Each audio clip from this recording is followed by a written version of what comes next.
I'd like to address an issue that's been in the news over and over again.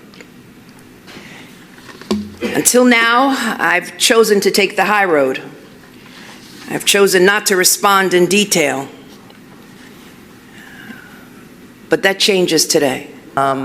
This investigation into me is nothing more than retribution. It's baseless. It has to do with the fact that on a power of attorney, I mistakenly indicated that I was a state of Virginia, but prior to that, I had indicated to the mortgage broker that, in fact, in bold cap letters, that I am not a resident of Virginia and never will be.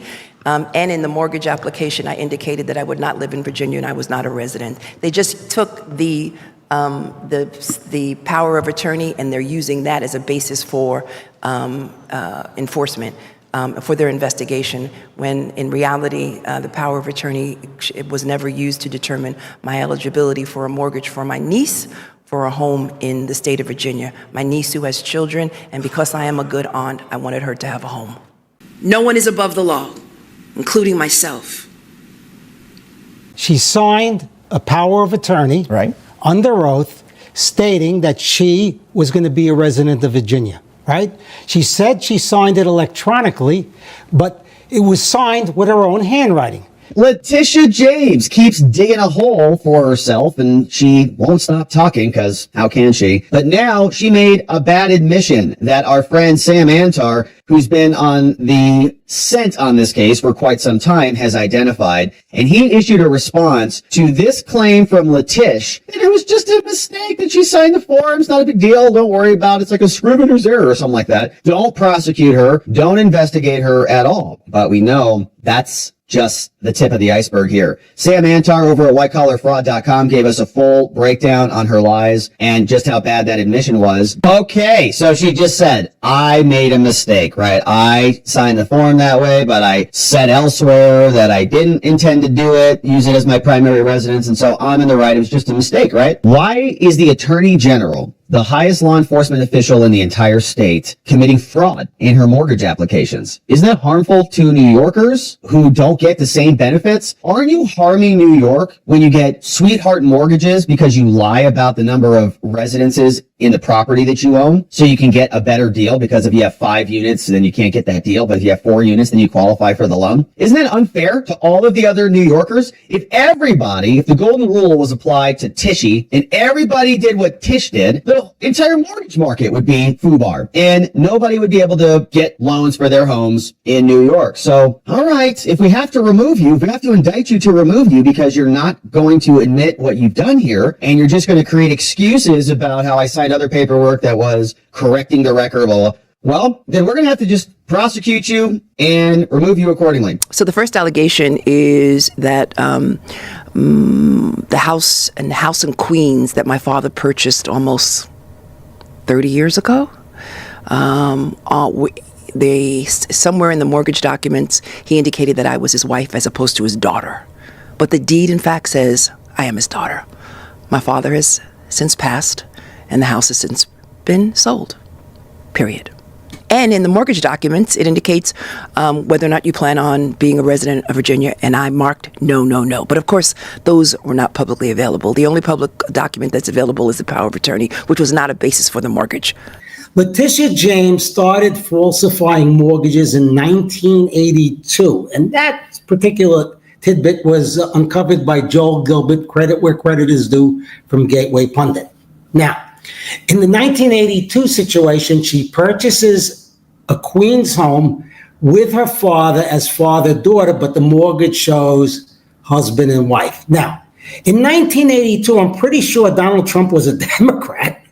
I don't even think he was a Republican at the time. So she committed crimes, okay, or falsified documents way, way, way back. You're talking about 43 years. A serial liar, a serial fraudster, of a trail of falsified mortgage documents. from whitecollarfraud.com giving us an executive summary. And this comes, by the way, from this guy. He's called Sam Antar. Awesome forensic analyst. He's the former CFO of Crazy Eddie. He's a lifelong Democrat, all right? I've got no connection to Trump, he says, his campaign or his legal team. My reporting on Tish began independently based on public records. Anyone can access this. And if you think this is partisan, just read the documents, lefties. Writing here. Now, much political pressure and much of the political press has rushed to defend Tishy, but they aren't even looking at the documents. They accept her blanket denials as gospel and just blame the right wing for it. But here's why this fails. She went and had a breakfast at Association for Better New York. We just saw her speaking there. And then she gave an interview. And she claimed that this is based on retribution. Saying I'm being targeted because I went after Trump. But that's not true at all. Now, as first described in our expose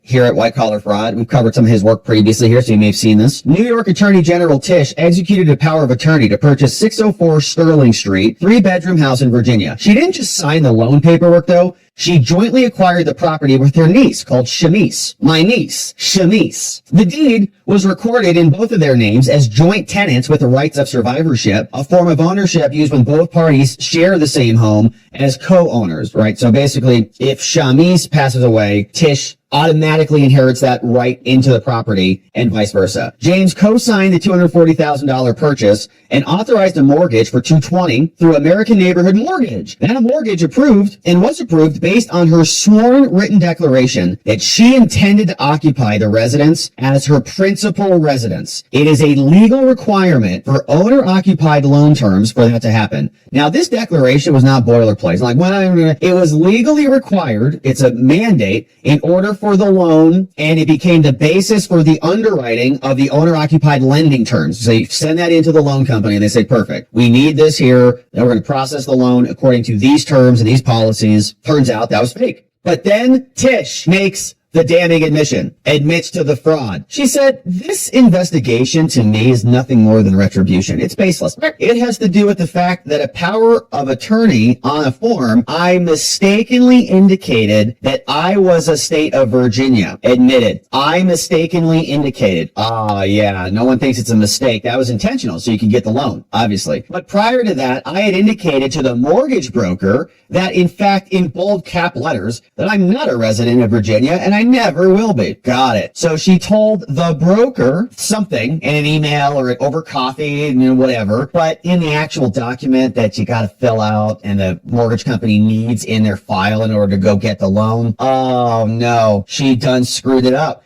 And she admitted that she mistakenly indicated it as such. Well, that admission, he says, destroys Tish's defense. She now acknowledges that she signed a legal document, okay, that was a notarized power of attorney that declared unequivocally her intent to occupy the property as my principal residence, but now suddenly he's turning around claiming it's a mistake. No, it's fraud. She insists the truth lies in a private email that she sent 2 weeks earlier. She sent this email before the mortgage was executed. She says, from Tish to Mike, she said, hey, Mike, guess what? Let me just paper the file, which is what lawyers say all the time. Let me just paper the file. Add a bunch of notes, bunch of emails, bunch of things. This was my intent. As you're doing something differently. Says here, by the way, this property will not be my primary residence. It will be Shamise's primary residence. And Shamise is not going to get those same terms because she's the niece, Shamise. And we need a copy of the appraisal report as well. So Tish is helping out. But here's the problem, all right? That email wasn't a part of the official mortgage file. The power of attorney was. And in real estate law, what matters is not the emails. It's the signed, notarized, and recorded document, not unfiled disclaimer that she sent to her broker 2 weeks earlier. Said the power of attorney was never used, she said at the breakfast, to determine my eligibility for a mortgage for my niece for a home in the state of Virginia. That's not what was used. Nope, that's false.